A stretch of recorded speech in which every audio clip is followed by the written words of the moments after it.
Hello everyone, welcome to Chelsea Sport Focus. But before we dive in, make sure to subscribe so you never miss a moment of breaking news. Let's get started. Fabrizio Romano has reported that Napoli will begin talks today to sign a Chelsea player valued at around £50 million, a development that signals the Italian side's intent to capitalise on Chelsea's ongoing squad restructuring. After a quiet first 2 weeks of January, the Blues' transfer window has finally started to gain momentum.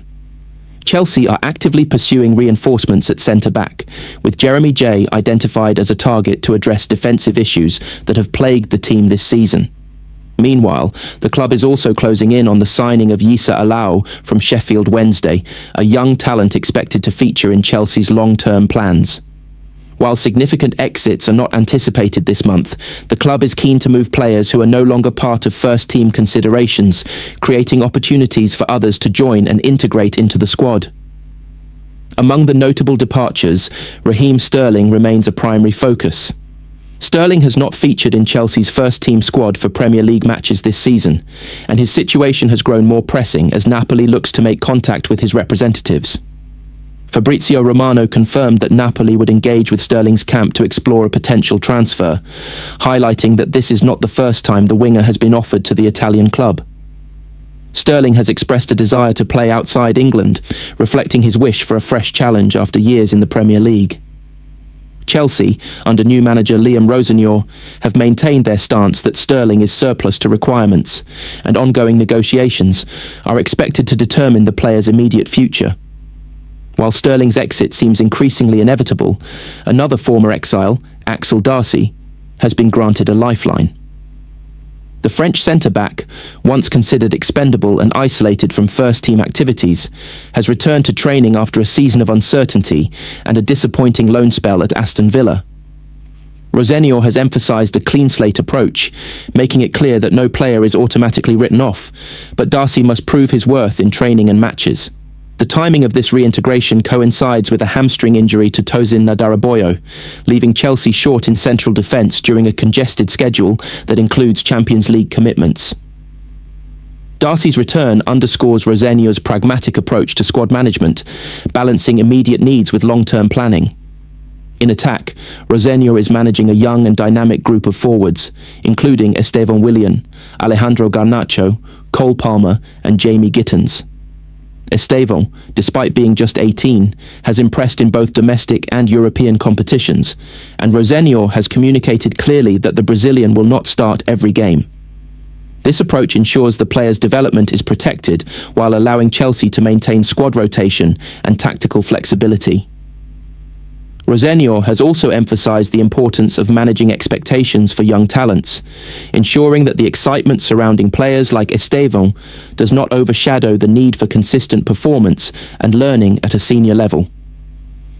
Chelsea's midfield situation remains a focal point, particularly with speculation around Enzo Fernandez's potential transfer. PSG have reportedly made informal contact with the Argentine midfielder, signalling early interest in a summer move. Fernandez has been a pivotal figure for Chelsea, contributing significantly in both deeper and more advanced roles, and his potential departure has led the club to identify Elliot Anderson of Nottingham Forest as a possible successor. Anderson's passing and tackling statistics suggest he could effectively replicate Fernandez's influence in midfield. But the financial and logistical considerations of such a move will be substantial, with Forest reportedly valuing Anderson at around £120 million. Outside of the potential departures, Chelsea are also linked with Lucas Paqueta from West Ham, though the player is understood to favour a return to Brazil with Flamengo. Chelsea's involvement in this pursuit appears limited, with the priority seemingly on foreign moves that could bolster squad quality without relying on domestic competition for talent. The January window is therefore shaping up as a critical period for Chelsea, balancing youth development, strategic acquisitions, and the departure of players no longer central to the club's vision. The coming weeks will determine how effectively Rosenio can navigate this complex landscape, managing both squad stability and the ambitious long-term objectives set by the club. Jamie Carragher has admitted he is shocked by what he has already seen from Rosenio in his opening weeks as Chelsea head coach, with the former Liverpool defender questioning both the new manager's confidence and some of his early tactical decisions. Rosinha has barely had time to settle into the role, yet he has already experienced the full intensity that comes with managing Chelsea. 4 games, 4 different competitions, 3 wins and 1 defeat have given him an immediate crash course in the scale and scrutiny of the job. Results-wise, Rosinha has started positively. Chelsea have picked up wins in the Premier League and the Champions League, and while the narrow victory against Paphos failed to ignite the fan base, it did underline a pragmatic edge. Off the pitch, Rosinha has impressed many with his composure in interviews and press conferences, speaking with authority despite this being comfortably the biggest role of his career.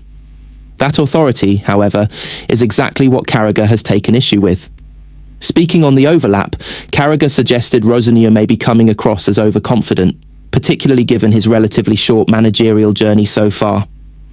He questioned whether the Chelsea boss genuinely believes he has all the answers, or whether he is projecting confidence as a protective front in a dressing room full of high-profile players.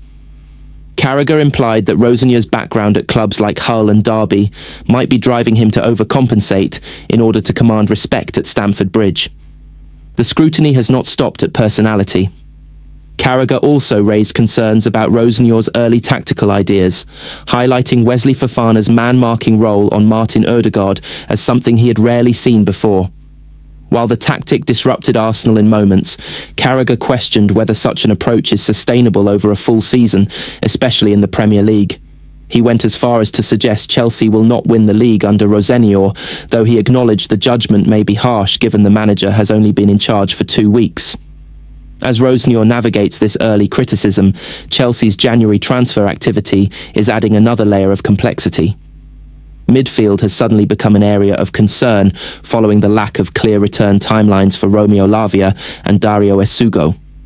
That situation has pushed Chelsea toward Douglas Luiz, currently on loan at Nottingham Forest from Juventus.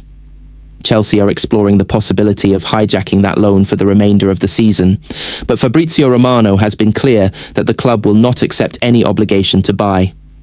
Chelsea are only interested in a straight loan with an option, reflecting caution after Luiz's dip in form since leaving Aston Villa. Alongside short-term solutions, Chelsea continue to invest heavily in youth. The club is closing in on the signing of 17-year-old Yisa Marcus Alao from Sheffield Wednesday. A left-sided player capable of operating as a fullback, wing-back or winger, Alao fits Chelsea's long-term strategy perfectly. Despite limited senior minutes, his physical profile and comfort on the ball have convinced Chelsea's recruitment team that he is worth the investment, with the player expected to initially join the under-20s. Youth remains at the heart of Chelsea's identity, and Wesley Fofana has been quick to highlight the talent emerging within the squad, particularly 18-year-old Estevam. The Brazilian has already contributed to 7 goals this season and continues to shine at international level. Fofana described him as an amazing talent, but stressed the importance of protecting his development, a view echoed by Brazil manager Carlo Ancelotti, who believes Estevam represents the future for both club and country. Meanwhile, player exits remain a talking point. Romano has confirmed Napoli are set to open talks with Raheem Sterling's representatives, with the winger open to a move abroad after finding himself completely outside Chelsea's plans. Under Rosinha, some exiled players have been given fresh opportunities, but Sterling remains firmly on the market. All of this paints a picture of a club in rapid transition. Rosinha is confident, perhaps unapologetically so, and that confidence is already dividing opinion. Whether it proves to be a strength or a weakness will only become clear with time, results, and how he manages the growing pressure that defines life at Chelsea.